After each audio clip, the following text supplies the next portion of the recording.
the right people come together at the right moment, when they care almost as much about winning as they do about each other, they can become the best of the best.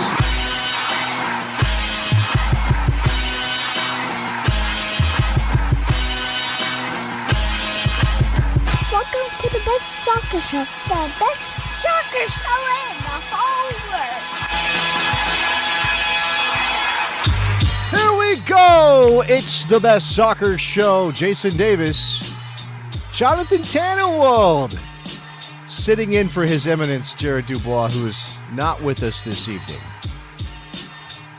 It's been a little while, I think, since we've had JTT, as he is so belovedly called on this show. I just got to play it. Is that JTT? I got to play it. OMFPG-13, it's JTT! Who? I gotta play it. That's not a me thing. That's a Jared Dubois thing. But he'd be mad if I didn't play it. Jonathan Tannenwald, welcome to the Best Soccer Show. How are you? I'm good, Jason. Thank you. I'm on camera in this show, which is kind of strange. I have to look, the way my computer is, I have to look up a little bit at the camera, and I have terrible eyesight and progressive lenses, so I'm used to looking down. So the audience hopefully will forgive me in advance that I'm not going to be looking at the camera. Well, I feel like nearly this, enough. I like the soft lighting. It does look like you're in a relaxed environment. I'm in my apartment, is what we call that. I don't have a studio. No. Come on. This is a room in my basement. It just happens to be that I've cordoned it off and made it look like it's a thing. But it's just a room in my basement. All right, for anybody joining us right now on the normal Thursday night, 9 p.m. Eastern Time kickoff of the Best Soccer Show, clearly my partner in crime, Jared Dubois. Jay Rodius.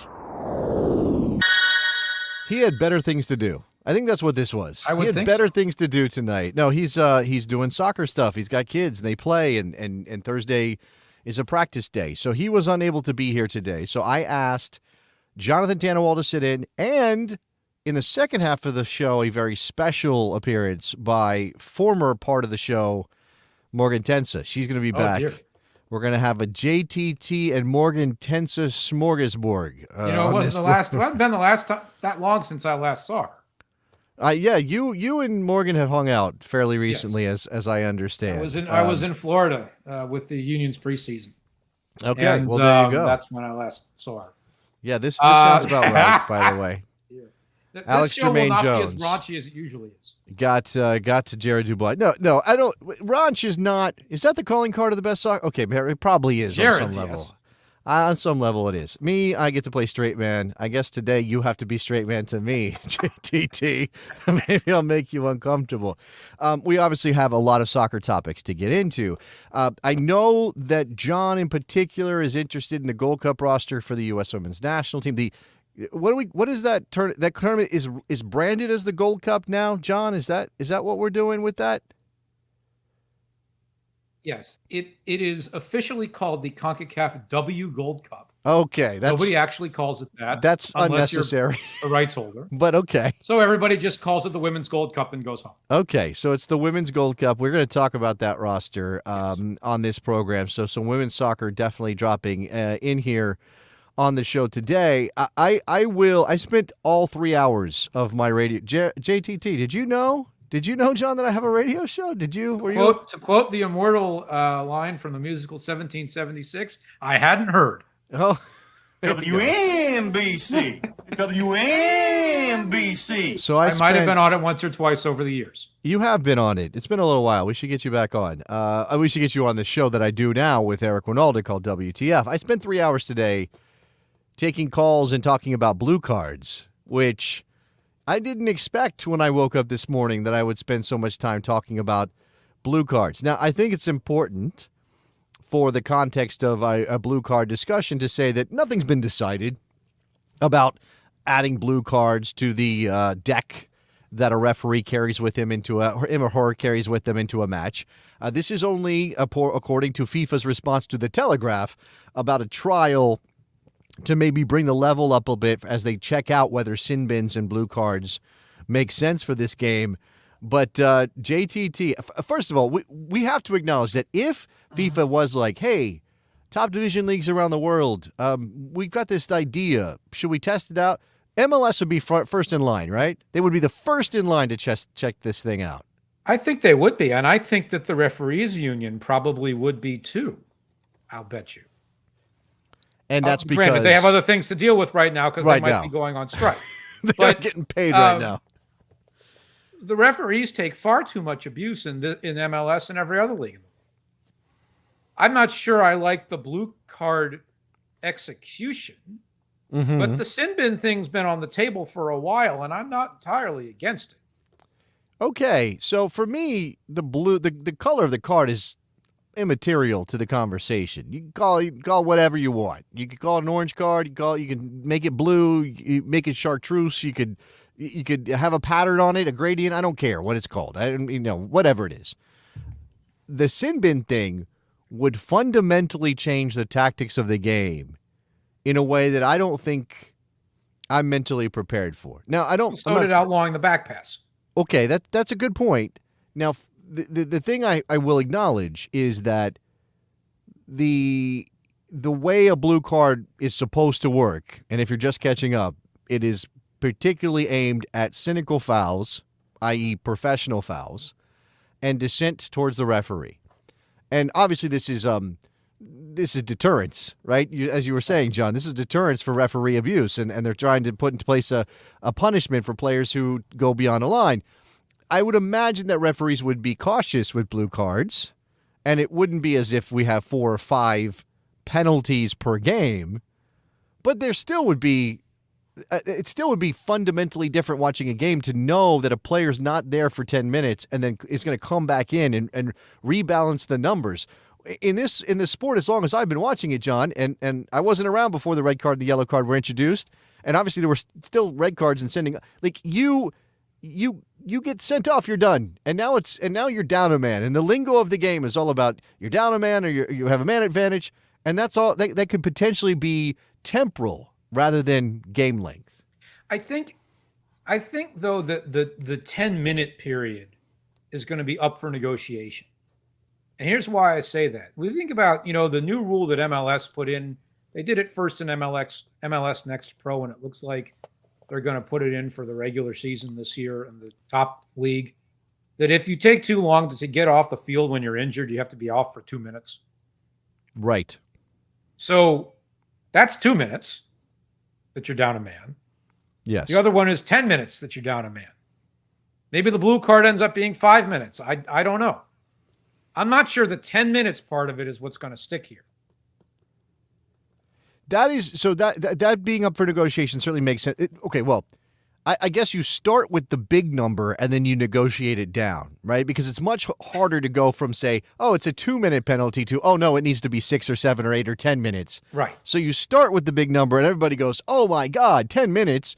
That's a ton of time. I mean, we know that if you add 5 minutes at the end of a game, and we're in an era when 5 minutes of added time is kind of small. Yeah. If you had 5 minutes of added time, that can change the complexion of a match. That's suddenly a lifeline for a club who's chasing a goal and a much harder time for a team that has a lead, et cetera, et cetera. So I think you're probably right, but it's interesting that it's leaking the way it is.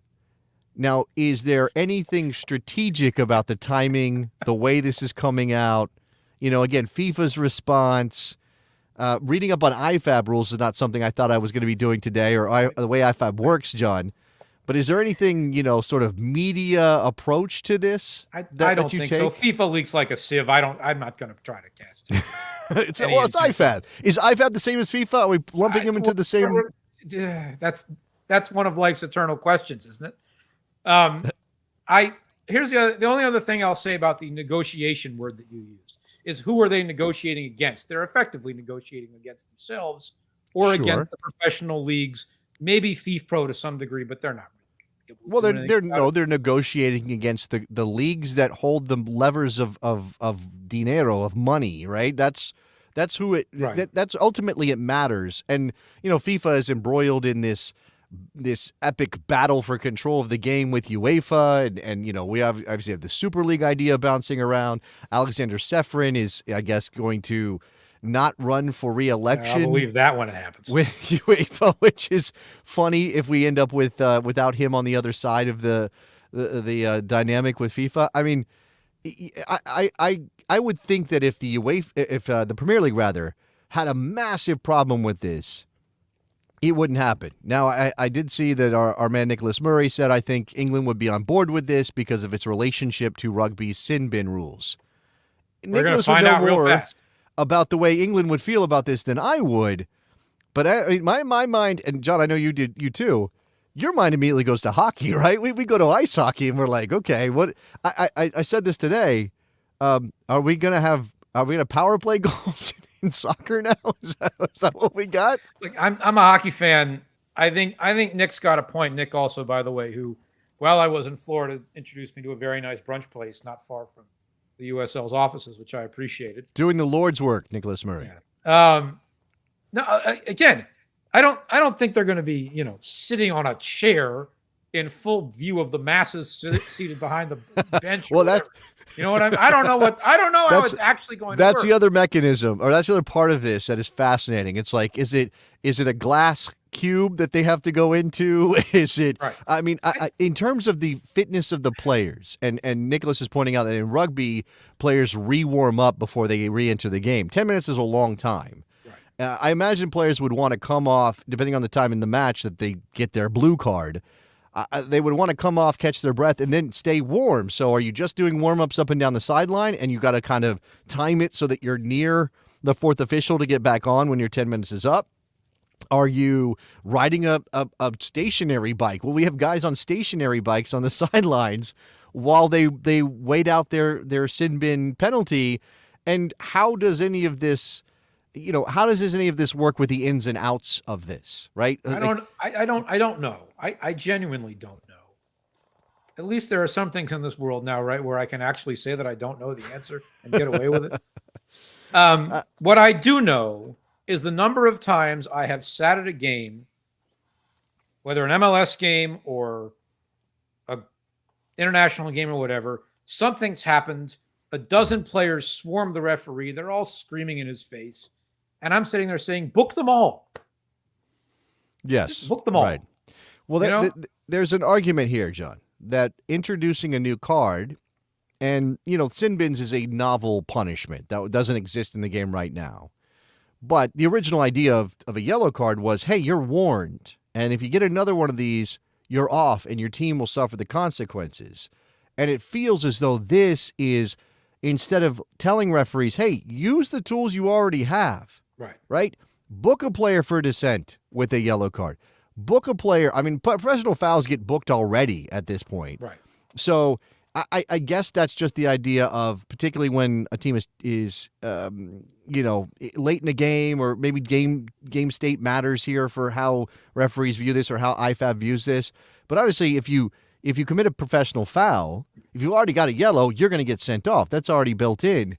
And obviously, if you pick up a yellow for a professional foul, you still have to be careful about committing another foul. Right. So, I don't know. Is this just adding a layer in between the things we already have, and shouldn't referees just use the tools they have? I don't know, John. You tell me. You've already stumped up for MLS referees and all of that. I'm probably not. Well, I might end up doing a trivia contest. I don't know, but I might. This might be my penance instead of some random trivia contest where the listeners are sitting there yelling Marco Echeverry at their computers like I did a few weeks ago. Look, I sorry, I had to get that in somewhere. Yeah, I know. That's a reference to a show where I forgot about Marco Echeverry. Go ahead, John. And I'm from DC, in case people don't know, so I remember watching him very well. I think that there's something to be done here. What exactly it is, what exactly it ends up being, I don't know. But I think that there is something to be done here that can work, because there is a problem that deserves a solution, which is the problem is there a way to enforce a penalty upon a player without ejecting him? Right. A penalty that actually changes behavior. Right. Because I guess the argument now is players know how to massage yellow cards and fouls to a point where... And on top of that, that's funny that one of the things that I thought of while we were talking is in basketball, where over the years they've changed the number of fouls that get you disqualified. I don't think soccer should go to 3 fouls for disqualification per se, but something's going on here. And in particular, I'm not sure I like the idea of using the blue card for the tactical foul. I'd rather use the yellow card for that. Yeah. I am good with using the blue card and the sin bin for the referee to say, get out of my face, and if you don't, you're off the field for 10 minutes. So this is something else here, and I think we should wrap up this topic and move on to other things, but it certainly feels as though the trying to kill two birds with one stone is maybe missing the mark, right? As you said, we have a yellow card. That is there for the professional foul. That seems to me, the fact that they're bundling this together, like a television streaming product, John, and bundling it together for us. Three continents, is that right analogy? That, sure, they're bundling these things. FIFA loves to bundle. They love to bundle things together. Rights, I don't know. Women's rights, men's rights, bundle them all together, whatever.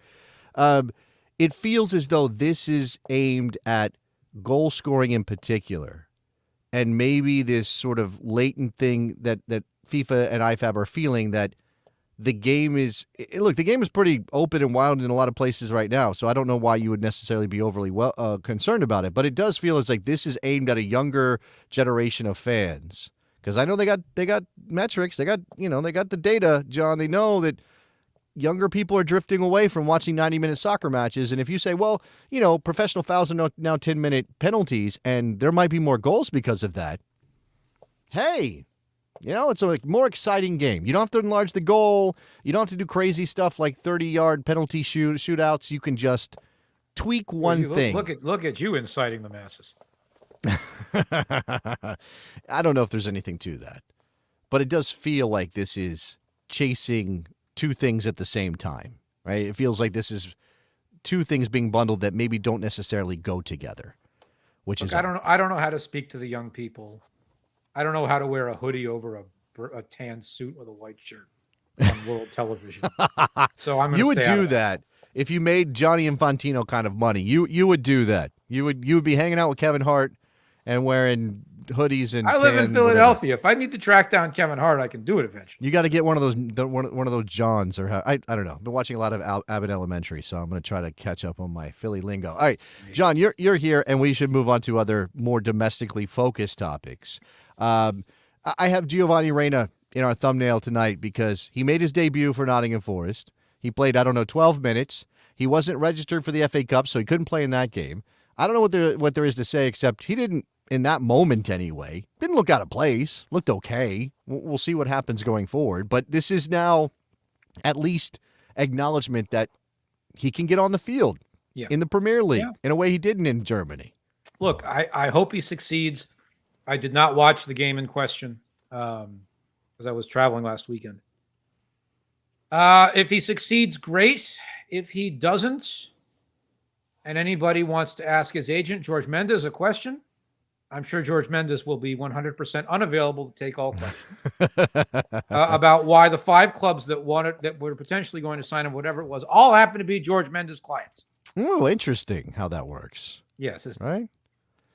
Now, Nuno, who is a George Mendes client, a Georgie Mendes client, shockingly, Nuno giveth and Nuno taketh away. Because Nuno gave Giovanni Reyna his debut in a Premier League match, but in the following match, he demoted Matt Turner to the bench in favor of Matt Sells, who they just bought in the window. Didn't work. It didn't really work out for them. That's a thing, which certainly could have an impact on Matt Turner's future. Matt Turner then played in the FA Cup match against Bristol City, and while that goal he gave up I don't think was his fault, he didn't look great on it, he did make a penalty kick save. Is all forgiven with Matt Turner at Nottingham Forest, John? So I don't judge goalkeepers all that much, my Twitter handle notwithstanding. My Twitter handle, as you know, because you've known me for a long time, was not actually my own idea. Okay. Right. But I don't judge goalkeepers because I'm not very good at it. And I don't judge single game states, or I try not to. Right. Sample size is a thing. I think Matt Turner is going to stay the number 1 U.S. men's goalkeeper through the World Cup unless he completely falls off a cliff. And Zach Steffen plays so well in Colorado and then comes into the national team and plays at a level that I have seen him reach, but not very often. I think you have to stretch really hard to get to a scenario where there's a very clear challenge to Matt Turner for the number one job with the U.S. Now, I can acknowledge that while also being very concerned about his playing time at Nottingham Forest. And I suppose there's a chance he can move on again in the summer, next year, ahead of the World Cup. Obviously, in the summer, we've got Copa America, so he's going to be a Nottingham Forest player at least through that, or whatever his status will be. It won't be determined until he's in that tournament. And we'll see how he does there. Yeah, that's a thing for sure. I don't think Zach Steffen in Colorado is going to mean much for Steffen overtaking Matt Turner. Now, if he plays and plays well, he could be back in the team, right? We also know that Greg Berhalter chose not to bring Zach Steffen to Qatar because he didn't want any question over who his number one was. And Zach Steffen had been a number one, and Matt Turner was his number one. Now, I mean, at least I think that was the party line, It right? was the party line. I've heard more than the party line is. Oh, well, I've if you're not going to share. reported a little more than the party line, too. Okay, what was your reporting on that? And I'm going to vamp, or you can vamp if you'd like, while I John try is to looking find up the something last on his piece computer. I wrote on Zach Steffen. Uh-huh. That he told me at one point, and I'm trying to remember where I wrote it, that absence that he had, I see, right, in that summer may have lingered I see. in the minds of some people. He wasn't sufficiently committed to the program and was demoted because of it. Well, that's I don't think it was fair to do that to him. Okay. But there may have been something I'm trying to find. It may have been something to that. Well, regardless, like I said, whatever his demotion was about, he wasn't playing significant. I guess he played for Middlesbrough quite a bit, but he clearly, did not have a line on a starting job in Europe. Otherwise, he wouldn't have come back to Major League Soccer and played for Colorado. No matter how exciting their little project is with Chris Armas in charge. So you either have to get to a place of, okay, somehow Zach Steffen overtakes Matt Turner while playing for the Rapids in MLS, or Ethan Horvath is so good with Cardiff City that he overtakes Matt Turner, and that's a championship level club, and nothing against a championship level, but that doesn't feel like where our number one goalkeeper should be playing. And really, we're clearly out of the golden era of American goalkeepers, so this is what we're dealing with. And then it's okay. Is Drake Callender or Roman Celentano going to suddenly make the leap, and could they be top level European based players by the time we get to World Cup 2026? And that seems very unlikely to me at this point. Look, I think is Gaga Slanina going to have played enough by 2026 to give Ethan Horvath a run for his money at number 3? Sure. I don't know. He'll have given up 500 goals between now and then, but yes, that's possible. Is Zach's Drake Calendar's given up a lot of goals too, but doesn't make him in a different circuit. This is the interesting thing with goalkeepers. Drake Callender on a different team, who knows? Yeah. Matt Turner on a different team, who knows? Zach Steffen on a different team, we're about to find out. Yeah. Okay. And I did find the line about Steffen. I want to read it to you. It's something that he said to me in March of last year. He said, I was inconsistent with camps and the games and had some injuries. COVID didn't allow me to travel to some countries for qualifiers. I had some injuries that kept me out of camp or injuries that kept me out of games. And then when I pulled out of camp in May and June last year, which was 22, that was a shock to Greg, I think. That was the key. Does he now do enough to get back in Berhalter's good graces? We're about to find out, because Colorado might actually be a half-decent team this year with all the moves they've made. Sure. And the only other thing I'll say on this, and then my expertise on goalkeepers sort of runs out, is that I think Matt Turner is a very good goalkeeper and a very good person. But the people judging him cannot, on a dime, flip from valuing shot stopping to valuing distribution. Okay. I have made the argument that I prefer a shot stopper in there, and I don't necessarily care as much about how you are with your feet. Now, that does require you as a shot stopper first and a distributor second to be smart when you distribute. Like, you don't have to be fancy with it. Please don't. But get the ball out. And we haven't seen Berhalter commit to letting his goalkeepers kind of just do that. He has, I guess, with Turner at various moments. But Matt Turner's also made mistakes with shot stopping, which is the problem here. That his mistakes on distribution, coming off the line, communication with his defenders has bled into, why do you give up a goal to Gabriel Jesus at the near post? How does that happen? Right? That's not a shot stopper making that's a shot stopper making a mistake. And does that affect him? All right, but before we run out of time with JTT and get to Morgan, who I know is waiting in the wings and ready to go, let's talk about this Gold Cup roster for the U.S. Women's National Team, John. So this is still Twyla Kilgore pulling the strings, question mark? I think it's a combination of Twyla Kilgore and Matt Crocker, and it's some amount of input from Emma Hayes for sure. The most interesting thing to me, to a lot of people, is Alex Morgan's absence from this thing. Mm-hmm. She was omitted last December, and a number of veterans were, so that Kilgore could bring in a lot of younger players. And now she's not at the Gold Cup. And this is where things start to get really interesting. Because after the Gold Cup, where this team's going to spend a month together, it's by far the longest time they will have together before the Olympics. After the Gold Cup, there's the She Believes Cup in April, which is 2 games. There are 2 games in June that are going to be Emma Hayes' first games officially in charge. And then that's it. When they're together in July for their send-off games, the Olympic team's together.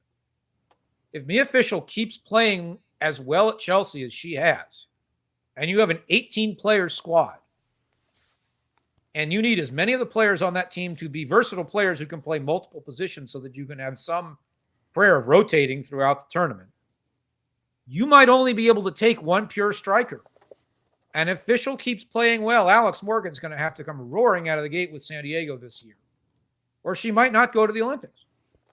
Well, okay, let me I'm not wishing failure or lack of success. Hold on. For Alex Morgan, but I will say, as it should be, right? As it should be. That's kind of what and you know, I know there have been moments over the course of recent U.S. Women's National Team history where it has felt like we've had an actual competition and players are really in a fight to make the team. And in some positional battles, those things were real.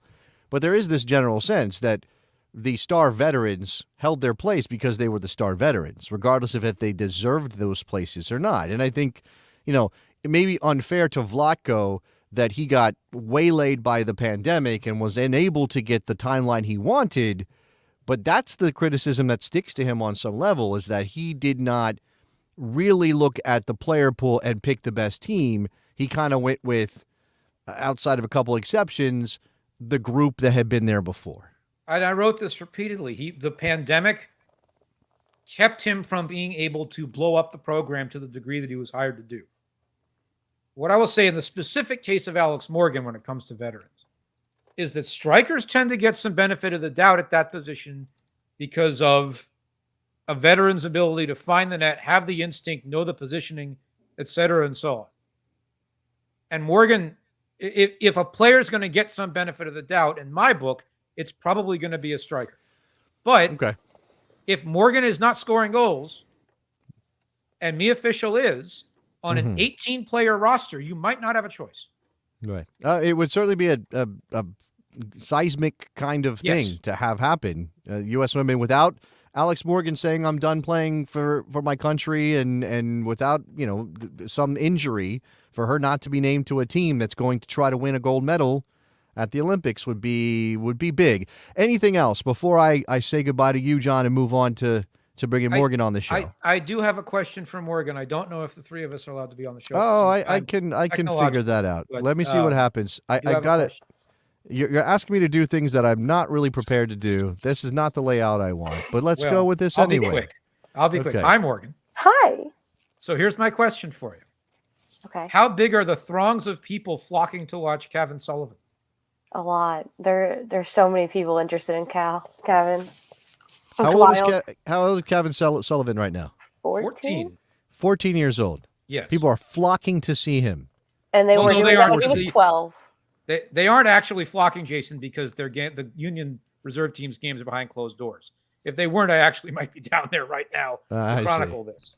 No, Kevin Sullivan, for people who don't know, is the marquee prospect in the Philadelphia Union's organization right now. He's Quinn Sullivan's younger brother. He's 14 years old.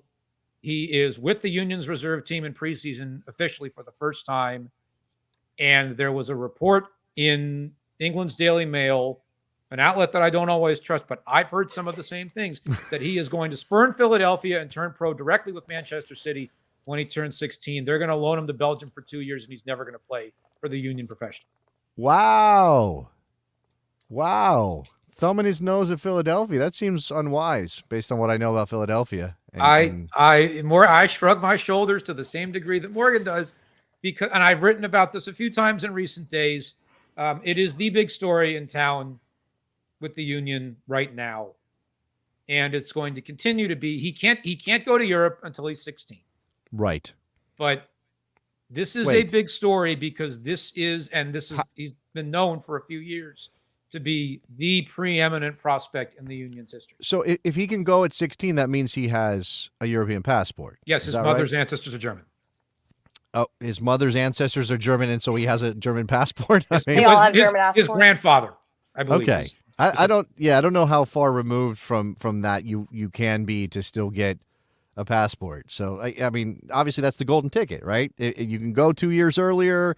Teams can bring you into their systems. You get known. You're a player that they have a vested interest in bringing through. So I have a general policy, and I've followed this throughout my career, John and Morgan. I don't like talking about players before they make their professional debut. I don't like talking about. I don't either. But does anybody remember the name of the Barcelona Academy kid that ended up playing in Poland? Ben Lederman, right? Mm-hmm. Well, I'm not saying that Freddie Adu. Well, I was in the stands at Freddie Adu's debut. Freddie Adu is obviously the number one example, but I think even in a modern context, because Freddie Adu got done dirty by the way he was handled as a young player. But Ben Lederman was at La Masia. That's one of the best academies in the world, especially at the time that he joined. You know, obviously Kevin Sullivan plays in one of the best academies in Major League Soccer. And yet I am unwilling to start talking about their futures because until they are playing professional minutes. Didn't Ben Lederman get done dirty too wouldn't Barcelona's youth academy hit with something? They were hit with rule violations because they brought kids in without following Rule 19, which says, remember when we got the story, we all heard that Ethan Horvath's parents moved. Where did he go? Molde. They moved there. They were sweeping the stadium because he needed to be in a European environment to develop as a player, and they quit their jobs and they left Colorado and they went over there because otherwise it would have been a rule violation for him to go before he was 18, right? Or whatever it is, before he signs a professional contract. And that's what happened with Lederman, is that Barcelona had brought a bunch of kids in they weren't supposed to, and they got. But I don't think that's what waylaid his development and pushed him. He got booted, didn't he? Wasn't he one of the kids who had to go? I don't Maybe remember. I misremember. He might have gotten booted. That might be possible, but I still think that he had enough time there that if he was a really legitimate prospect, he would have ended up at a higher level than the Polish league. With no offense to the Polish league. And this is where I'll defer to Morgan and why it's a good thing that we've forced Jason into doing a 3-screen box instead of his usual, because Morgan will talk about how good this kid actually is right now. I believe he's good. Go ahead, Morgan. You want to sing some praises? He's really talented, and he has the confidence that you need to play well at that young age. And I was hoping that I was going to go see them because, as Matt the George pointed out on Twitter, that they always make the schedule around me. So, unfortunately, I don't live in Tampa anymore. But. What's Kevin Sullivan's hair situation? I kind of need to know that because is peroxide bleach, ain't it? Yeah, is he peroxide? He bleached it blonde. Okay, I believe it. I don't think it's natural. I don't think it's natural. What is happening with Union Academy and Brothers? Is that like a thing now? There's been so many of them. The Brandon Craig's brothers there. And I think there's more. Brandon Craig himself is not so. Where did he got loan? Give respect to Or- him, He's Craig. about to. He is. It's not official yet, but he's going to spend the year in El Paso with the USL team there, so he Can I El just Paso. say that proves how much they think of MLS Next Pro, that they're loaning their players, their talented players, to the USL Championship. Just saying. He needs to play against adults is the thing. Yeah, I know. By the way, That's this the whole is- thing. 20-year-old. This is I'm going to block Morgan on the video for a second, but this is a good shout. Conrad De La Fuente, another name. Now, he Yeah. had a little bit more success in a higher level league than Ben Lederman did. But another example of a player that everybody got really excited about because he was in Barcelona, and then what happened?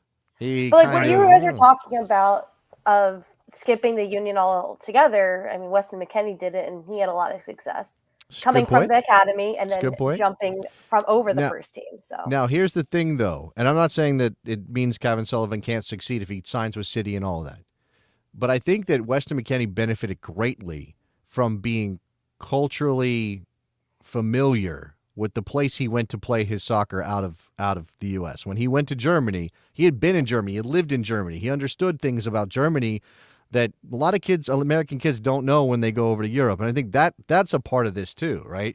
You dump a kid in a new culture, even if they speak the language, reportedly, who knows what can happen there. And if you dump a kid, even one who's already been to Borussia Dortmund twice, which he has been, there's a small number of clubs on this earth that I get a little worried when I see them chasing after a teenage American. And right now, Manchester City's at the top of the list. And number two is the one that signed Matt Miazga back in the day, which is Chelsea. And we know how that went. I mean, City's got like warehouses of talent that they've gobbled up. And it's like, where we got one from America. I don't even know where that one is. Forget it. Get this one from Slovakia or whatever. Like they don't, the volume, they're in a volume business, Manchester City at this point. And so they're going to loan him to their club in Belgium, I think, which is a better or worse idea than loaning him to their clubs in Germany, France, Spain, Italy, Australia, Japan, Brazil, and so on. My grand conspiracy theory, I've been told repeatedly that this will not happen. And everybody who's told me, I said, that's nice. I believe you. I don't care. Is if your City Football Group and you buy a young American player and you'd like him to play professionally, and you buy him from a team that has beaten yours a couple times of consequence in the last few years, where would you put him? Okay. I see what you're saying. Yankee Stadium in the Bronx, New York. Yeah, but how? So this is where it gets really weird with the multi-club ownership and Major League Soccer's player control rules and rights rules and all that stuff. He's 14. He has not yet signed a contract with the union, right? Obviously. Right. He can leave whenever he wants, and the union get nothing because of the way the rules are not followed, or there's not a commitment to solidarity payments and all that when it comes to Major League Soccer clubs. City could sign him and then assign him, somehow work his rights, and he could go back and play for NYCFC. So this is the theory that I'm working under, and it believe it or not dovetails. Remember when Frank Lampard signed a contract with City Football Group in air quotes? Yes. Kevin Sullivan, at the way the laws in England are right now, he can't play in England until he's 18. But he can play in the European Union at 16. So he would sign a contract with City Football Group in some capacity. Be assigned, I don't know whether assigned or loaned. I'm guessing loaned is the right word because I don't know who technically owns the asset in air quotes, like it's a stock, which it is in this game of the world at this point. He gets assigned to Lommel in Belgium for 2 years or whatever. Yeah.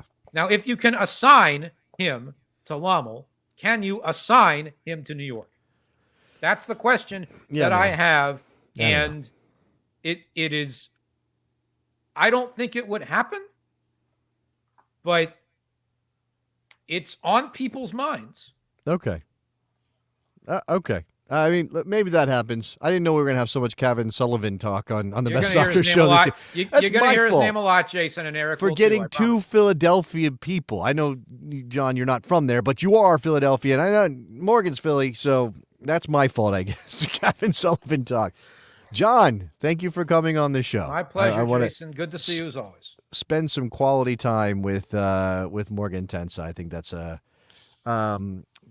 a good idea. If I can figure it out. Well, okay. John did that, and then we'll just do this. And, That's so close on my face. yeah. Well, there you go. If you're watching the video, you get to see me clicking stuff and changing backgrounds and all that stuff. If you're not watching the video, subscribe to the YouTube channel and watch the video because you get to see Morgan. Morgan's in a very lovely Benny. San Diego Loyal shirt, which that is awesome. I don't think I have that one. I love this kit. And now you are. I'm sure you actually have some stuff anyway, but we could talk about dead football clubs and the things we own with the logos of dead football clubs on them. I have a lot right here. I'm wearing a Union Omaha shirt for anybody who's watching not watching the video. Union Omaha is great. This badge is awesome. Morgan is here. No, look, we could talk Philadelphia stuff. I know that's your bread and butter. We could talk about Jacksonville, I suppose, if you really wanted to. We could talk about Inter Miami, Morgan. We could talk about Inter Miami. Break this down with me. Now, on a scale of 1 being the absolute worst possible tour in the history of world football for a preseason, and 10, we conquered the world. Where does the Inter Miami preseason tour fall? Tell me. Pretty low. It's pretty low. I mean, they sold out. Actually, they didn't sell out everywhere because some of the places I looked at were pretty empty. They did not sell out in Japan. Lots of people didn't show in Japan one to of see the Saudi Arabia not Lionel Messi. Teams also didn't.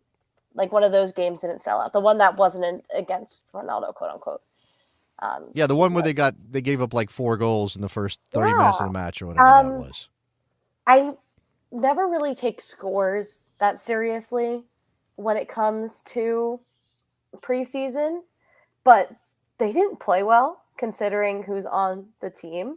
And these are teams they should be, even if they're in season and we're not in season, just with the marquee names. And it's not like they weren't playing to start everything. They all started. Like, it's kind of concerning because MLS starts in 2 weeks now. And the MLS starts at the end of the month, but they've got I guess they have a bye in the Champions Cup, right? So they get a little bit of an extra beat before they have to play the game. By the way, if anybody in the chat wants to give us your score, I think some of you are cheating. Josh and Jason have said 1.5. We're not doing half numbers. You got to pick whole numbers here. This is a 1 to 10 scale, not a 20 I didn't point. even say it. I just said low. You said low. Say 2 or 3. 2 or okay, we'll make a decision. 2.5. No, can't do that. Can't do that. If they had sold out stadiums, I would say it's like a 3 or a 4. But Do you think that really matters, though? Yeah, because the whole point of this tour was to make money. They weren't doing it to play serious games. If they did, they would actually be competing. They would be, if they were trying to warm up for the season, they would have played closer to home. Sure. Or done a tour in South America. Sure. Could have made a lot of money and played quality teams and actually play their style. Well, they did this for money grab. They definitely, and I know John Arnold has the story on why they played in El Salvador to start this thing, and I don't remember what it was. Scratching somebody's back because of something that happened. But outside of El Salvador, yeah, I guess the deal was go to places where there are big venues and you think you can sell a bunch of tickets and make a bunch of money. And they didn't sell out the Cotton Bowl. No. When Messi that was and company the one I was thinking of. It was really bad. Lost to FC Dallas, right? They lost that game, I think. And FC Dallas scored.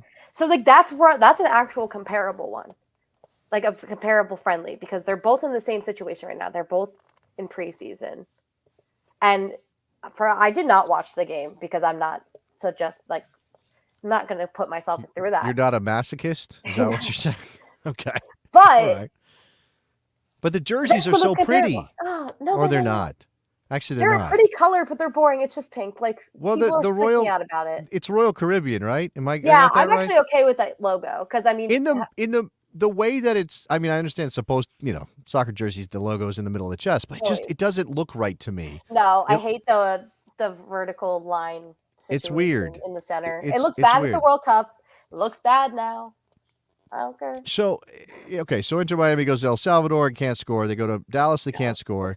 They go to Saudi Arabia, they lose badly. They scored a couple times in that game, but they lose badly. Scored in 2 games, right?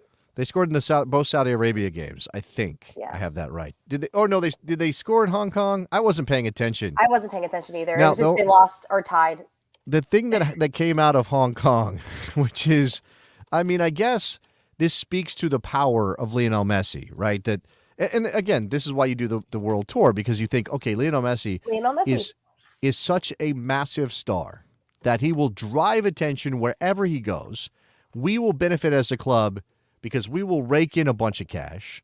People will be aware that Messi now plays for Inter Miami. And if they want to watch Lionel Messi during the MLS season, what should they do, Morgan? What should they do? Subscribe to MLS Season Pass. Subscribe to MLS Season Pass. And you can watch Lionel Messi and his Inter Miami teammates take the league by storm, right? A full season of Messi after we got a taste last year. Maybe they go back-to-back in the Leagues Cup. Maybe they win Major League Soccer's championship. Maybe they take the CONCACAF Champions Cup, all those things.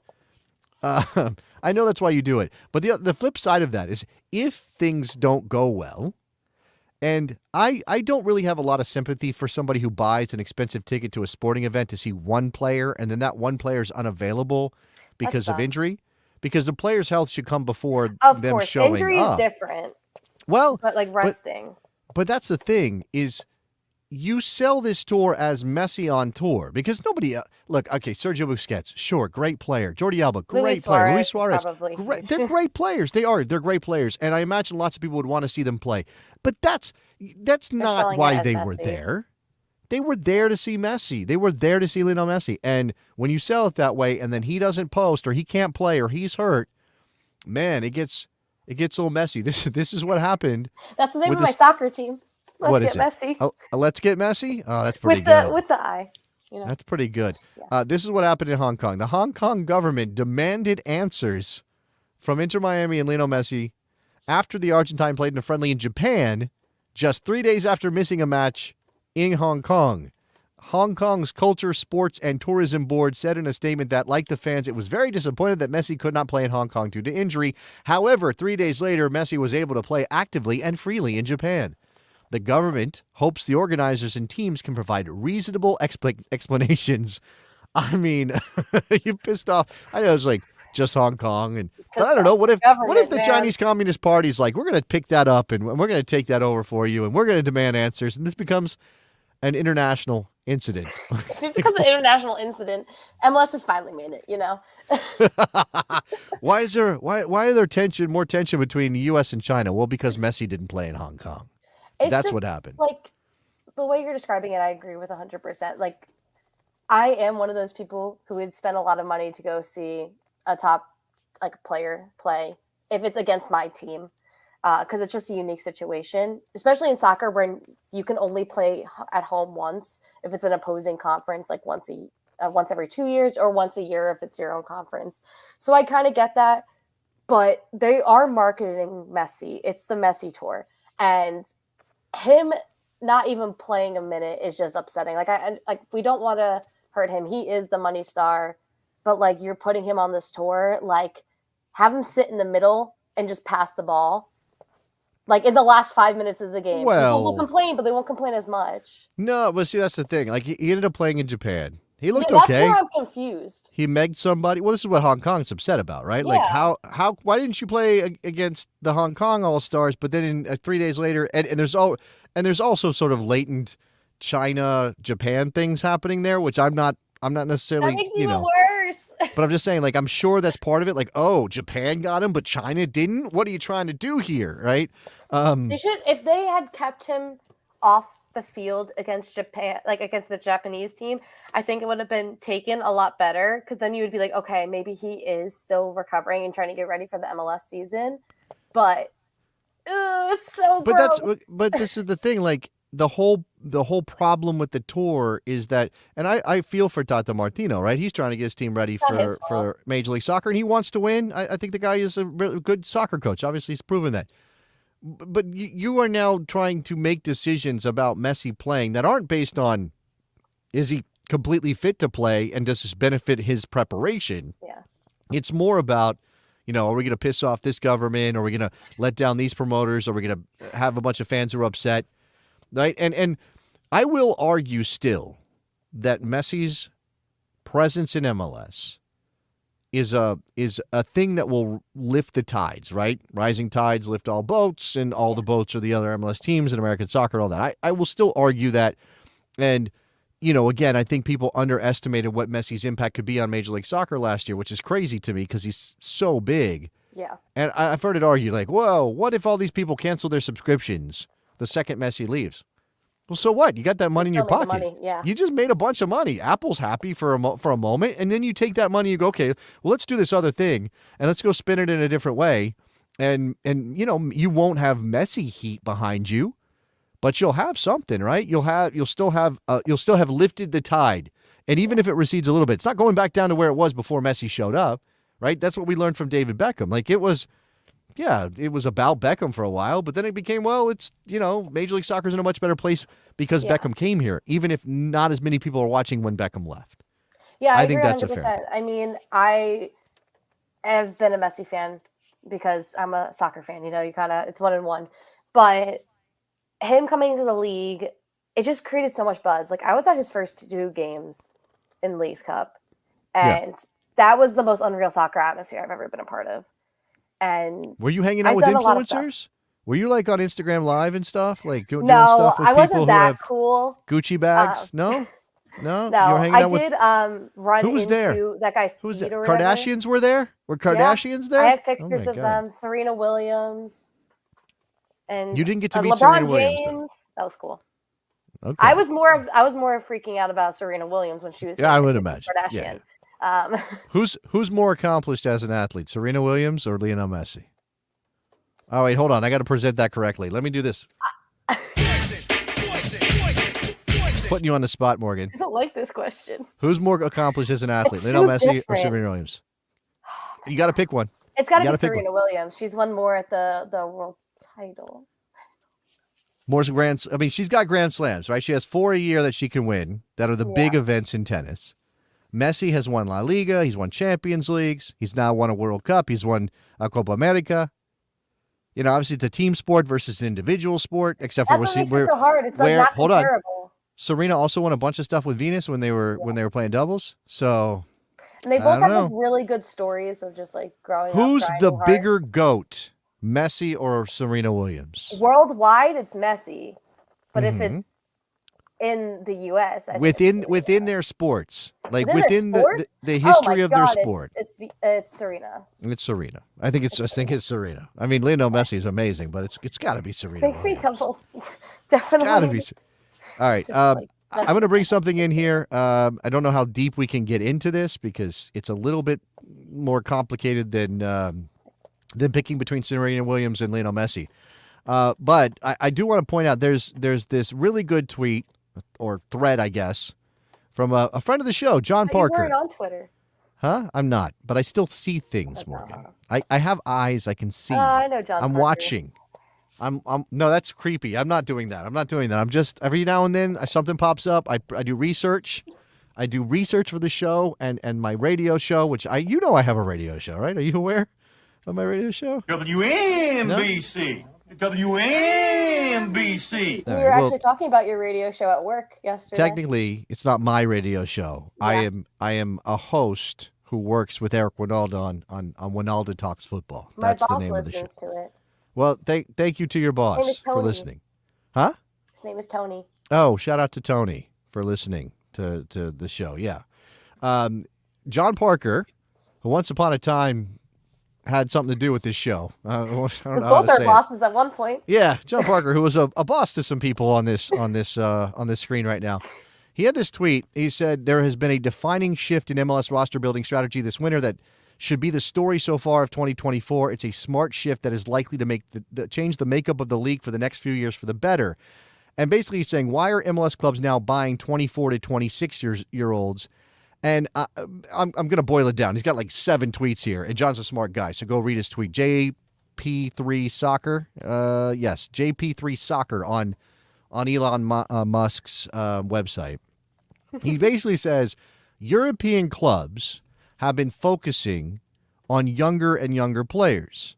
They're in on 18 to 22-year-olds. The market's inflated. Any player with an upside is a target. We've seen the numbers, right? We've seen 21-year-old players go for 80 and 90 and 100 million, and it's insane. And not all of them can, but you even get a premium for players lower down the market in terms of price because of their age. With players who are late developers or don't, and now that market is closed to them. Well, who's going to spend money on them when all the money's going out the door on 18 to 22-year-olds? Who's going to spend on a late bloomer? Major League Soccer is going to do that. Yeah, so baby. with a $2 to $5 million transfer fee, you can get a top quality 24 to 26-year-old. With $7 to $12 million, you get a best 11 caliber player who will probably re-sign with you. I mean, think Hani Mukhtar. I think he mentions Denis Bouanga. So that price gets you a lot less with a younger player in terms of performance, right? You're getting an older player. And then he also points out that how do you develop players to sell?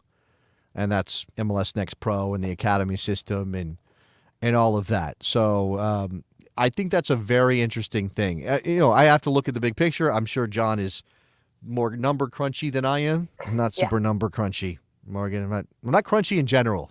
By the way, hope you're not crunchy. On a side, do you know what that means in this context? What I'm trying to say? You probably don't. You're probably too old, too young for this. I'm in that age range that you're talking about for MLS. We used to. That's right. You're in that range. I'm in that prime age range. MLS people, come by me. We used to. That sounded weird. Don't say that again. We used to say that if you were like hippie-ish, if you listened to Grateful Dead or Fish or whatever, that you were crunchy. Does that make sense? Yeah. Okay. Like it's kind of like a granola thing, I guess. All right. So that's what I was saying. I'm not crunchy. I will point out that somebody in our besties Slack, which Morgan's a part of, so join the Patreon so you can hang out with Morgan and talk to the besties. Did you see what Forward Madison is doing? No. Morgan, did you? You didn't see what Forward Madison, who is a pioneer. I love Forward Madison. In the Jersey game, right? I definitely have a Forward Madison or two hanging to my left here. How many Forward Madison jerseys do you own, Morgan? Any? No? No, I do No? not. Okay. Well, somebody get their hands on a Forward Madison jersey for Morgan. But somebody pointed out that Forward Madison is now selling, I think I got to find this. I think it was $42 for, somebody in the chat's going to help me out. What was the name of that? It's like a poncho parka, what is this thing called? This is why I shouldn't have done this, because I hadn't found it. And now I can't remember.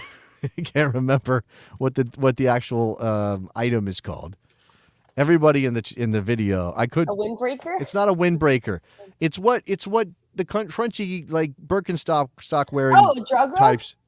What did you call it? Drug rug? Drug. That's right. We've had this conversation with you before, and you called it a drug rug, and we were like, "What the hell is that? That's not what we call that thing." But okay, I think. What did Jared say he calls it? He calls it a. He calls it a. I'm going on their website. A Baja hoodie. A Baja Blast. A Baja. Yeah. Okay. A Baja Blast. Freddie is saying that maybe he's the one that Yeah, shared probably. this. Freddie would get that.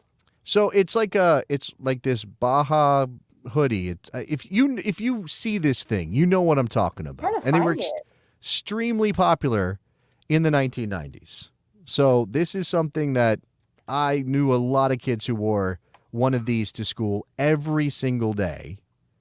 And Forward Madison has designed one with their logo on it. $42. Like advertisement. That is for $420 because they're doing. That makes sense. This ties into your drug rug nomenclature for this item. Oh, it actually looks really cool. Yeah, I don't have the ability to share it on the video, but trust me, go look for what Forward Madison is doing with this hoodie that they are selling on $420. It is such a funny little thing. But anyway, I don't know why I started talking about Forward Madison in that. We were talking about John Parker and 24 to 26-year-olds. Yeah, something like that. Anyway, we want to talk about why. Why what? Why what? They're starting to less than 24-year-olds. Is that what you brought up? Maybe it was what John Parker was tweeting is that the market for those players in Europe is not as good as it used to be, and now those players are more willing than ever to come to Major League Soccer, and Major League Soccer has money to spend on them. And he points to Garth Lagerwey as an example of an executive who has identified this as a soft spot in the market, right? Now, lots of teams will still go down to South America and sign 19-year-olds and hope that they can turn them into saleable assets. And, Thiago Almada will probably make Atlanta a bunch of money in the near future. But there's also that space to be, to go after players who are maybe a little bit late bloomers, right? They're not as in demand when they're 22, but when they're 24, they're looking like they could be something, and they're not going to get paid the same way in Europe that they do in Major League Soccer. And that is a fundamental sort of shift in the way we think about the economics of the game. And MLS is coming up so much. I mean, having Messi in the league definitely helps in that aspect. People want to come play against him. But like you said, they're untouched and they're willing to come for cheaper prices or come over for trades, and then they make more money as a DP or whatever. And we've seen success with that with Hani Mukhtar and Dennis Borwanga. And these players have so many years left with their prime. Yeah. And you can just build a team around them and they can be there for years. I mean, we've seen teams, the ones that have dynasty status, have a very, very solid core of players that they took from that age, who were elite at that age, and kept them. So Seattle had that. Yeah.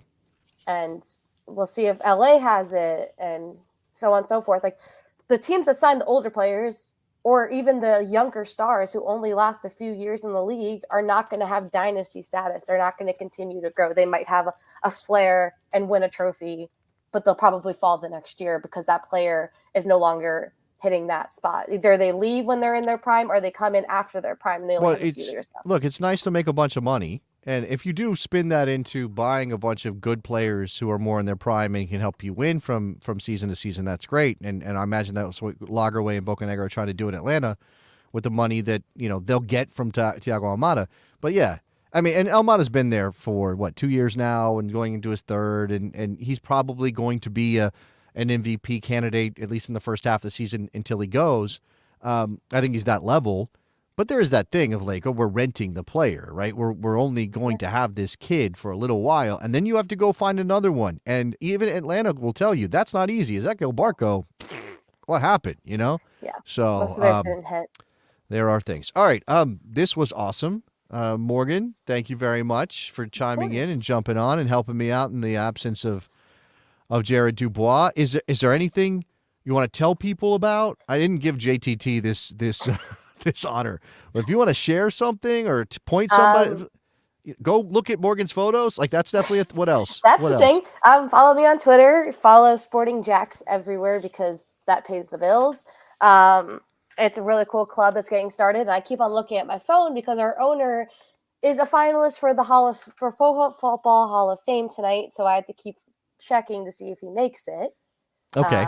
You're kind of half working right now. Is that what you're telling us? A little bit. No, The grind never stops when you're a social media manager. You kind of are always working. Well, that's what I hear. All right, Morgan. Thank you very much for coming on the show. I'm going to wrap this thing up. Thank you for having me. There goes Morgan Tensa. We miss her. She's doing big things though for Sporting Jacks. All right, that's my opportunity to wrap this thing up. So again, no Jared Dubois tonight, and it was weird, but it was also good. Thanks to JTT. I will play this again because JTT. OMFPG-13, it's JTT! And I will acknowledge, and if anybody wants to help, and this is why I need the community, this is why I need the besties in the Slack. Morgan needs a drop. We need to find a drop. She's upset that she doesn't have a drop. I have a JTT drop. I created a Tom Bogert drop. She's like, oh, Tom Bogert gets a drop, but I don't get a drop. Okay, I acknowledge I should have a drop for Morgan, and I don't. So anybody who has any thoughts on what we can do for Morgan for her own drop, which she absolutely deserves, please let me know. If you're in the Bestie Slack because you're a Patreon member, well, thank you for that. Tell me there. It's patreon.com/thebestsoccershow. So you get bonus content, you get access to the Slack. There's some other perks in there as well. I'm still working out exactly what this is going to be without Jared when he's not available, But I obviously think this was a good one tonight. I have some other ideas for people who can be guests. So the show's not going to stop. I want to keep making the show even when Jared has other obligations. And I'll also throw out there, and I've already had a couple people respond positively to the idea of helping me do some other things. I don't want to promise anything, okay? I don't want to get too big for my britches, and I have lines in the water and some other projects, but I have a thought about bringing back a mid-morning show of some type. And those of you who've known me for a long time, have been following me, you'll know that pretty much I'm on the radio and do everything I do because of Soccer Morning, which died untimely death. Oh, I think 7 years ago, eight years ago now. I guess it's more like almost 9. Wow, I'm sorry, my mind was just blown. Soccer Morning was a daily show I used to do. It got me on the radio. Now I have mornings open because I do the afternoon radio show. So perhaps there is a possibility of something. If you want to be involved, if you want to support it, if you just want to say, "Hey, Jason, that's great. I'd love you to do it," because I would watch and listen. Let me know somehow, some way, as whatever you can do, and maybe we'll see if we can do something like that. Maybe we can find a way to bring that back. Or I don't know. I should acknowledge too. I went to do this. JTT, who's buying into the gag, commitment to the bit. That's exactly what I want, JTT. Yes, I'm on the radio. I don't know if you were aware of that. WNBC. WNBC. But many, many, many years ago, I guess this would have, 2014. So when Morgan was like in kindergarten, I think is about that. A long time ago, when I was doing Soccer Morning, my now 15-year-old son got very sick, was in the hospital, and a bunch of people stepped up to help co-host the show, or host the show in my absence, actually, and JTT was one of them. So shout out to JTT, because that's how far back we go. Yeah, there you go. All right, I'm going to close up shop here. Thank you very much for listening to The Best Soccer Show. Check out all those things. Follow us on social media. I appreciate all the support. Hopefully Jared Dubois is back very, very soon. We will see you then. Bye.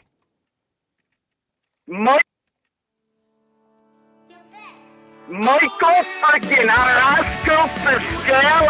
Get to the chopper! Damn, dog, that's in a boat. Go to DEFCON 2. Oh, it's incredible! The horror show. It was there. Oh, here we go, saucing them up. Hit him. What? The Sausage King of Chicago. Who asked those questions? Zu viel respect for the Gegner. Zu viel respect for the Gegner. You, Kendall. Don't talk to Tom like that. It's okay. Duh and or hello. Calm down, Greg. It's soccer. It's soccer.